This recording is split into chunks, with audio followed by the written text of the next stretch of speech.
Bonjour les loulous, on se retrouve pour la correction de l'activité cherchons de la notion 12. Donc ici le but de l'activité ça va être de repérer des points mais non cette fois-ci dans un plan et non plus sur une demi-droite graduée. En sixième vous aviez l'habitude d'avoir une demi-droite graduée qui partait de 0 jusqu'à ici 1, 2, 3, 4, 5, 6, 7, 8, 9 etc. Et on repérait un point sur la droite, demi-droite. Attention, maintenant j'ai une droite graduée ici, puisque j'ai aussi les nombres négatifs. Je vous rappelle que les deux, les négatifs, les positifs, forment l'ensemble des nombres relatifs. Donc ici, je vais avoir une droite graduée. Et cette droite graduée, je vous rappelle ici que en sixième, on l'appelait l'axe des abscisses. Donc on va faire apparaître la couleur pour qu'on y voit. Voilà, donc ça en vert c'est l'axe des abscisses. Donc on vous donnait ici un point, hop, on disait tiens j'ai le point A qui est ici, ben donne-moi l'abscisse du point A. Donc on notait que A avait pour abscisse 2, on le notait entre parenthèses comme ceci. Or maintenant on n'est plus sur la droite, on peut se déplacer aussi verticalement. Donc c'est pour ça que maintenant il nous faut une deuxième droite graduée pour pouvoir repérer le point.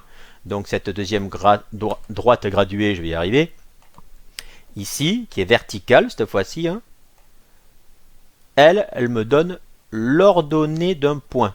Donc ici, hop, on appelle ça l'axe des...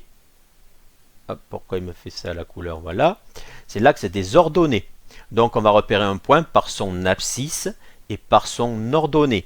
Ce qui donne, quand vous réunissez les deux ensemble, les coordonnées d'un point. Attention, il va falloir les donner dans un ordre précis. Mais alors, ici, l'ensemble de ces deux droites graduées forme ce qu'on appelle en mathématiques un repère. Donc c'est un repère. Alors là, on peut aller un peu plus loin, puisqu'ici, j'ai un angle droit. Donc, c'est un repère orthogonal. Donc, ce sera dans la leçon. C'est ça qu'on appelle un repère orthogonal. C'est un repère dont les deux axes, c'est-à-dire les droites graduées, sont perpendiculaires.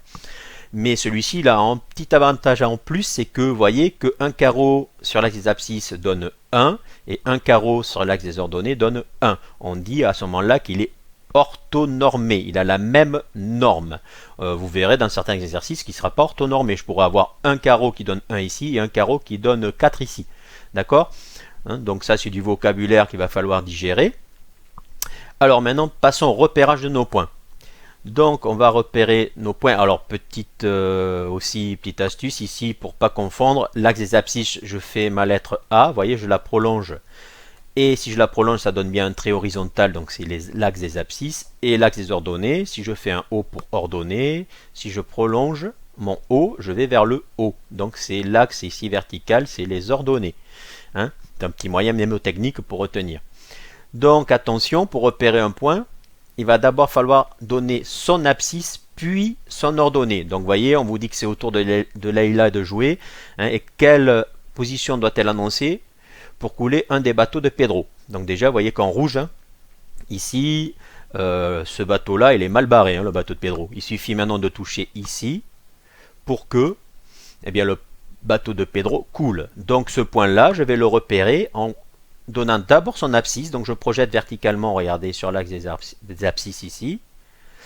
Donc j'obtiens son abscisse qui est moins 2 et je projette horizontalement sur l'axe des ordonnées. Et son ordonnée c'est 1. Donc ici, je vais pouvoir l'écrire comme ceci. Donc Leïla doit annoncer la position. Et on le note entre parenthèses comme ceci. Moins 2, d'abord l'abscisse. 1 point virgule. Et l'ordonnée 1. Donc elle doit annoncer le point moins 2, 1. Pourquoi un point virgule? Parce que ça pourrait...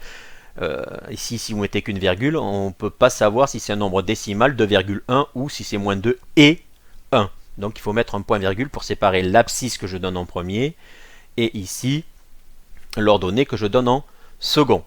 D'accord? Donc là, pour les premiers, je peux faire comme ça. Donc en vert ici, j'ai donné l'abscisse qui correspond bien là droite graduée horizontale. Et ensuite, ici, hop, en rouge, j'ai donné ici la valeur qui correspond à l'axe vertical, c'est-à-dire l'axe des ordonnées. Donc maintenant, ce qu'on nous demande dans le petit 2, c'est de donner alors toutes les positions hein, pour que les bateaux de Pedro soient tous coulés. Donc ici, on va commencer par couler celui-ci. Donc je vais d'abord couler ce point-là. Donc ce point-là, on va changer la couleur, ce serait peut-être judicieux. Hein, donc ce point-là, pour le couler, eh bien joli, ici je projette sur mon axe des abscisses, hein, ça donne 2. Je projette ensuite sur l'axe des ordonnées, ça donne 3. Donc pour le bateau, on peut l'appeler le bateau 1. Hein, vous falloir rédiger sur votre cahier, hein, vous marquez bateau 1, là c'est pour que la vidéo soit plus courte. Hein, je fais comme ceci. Dans le bateau 1, il faut d'abord donner le point 2, 3.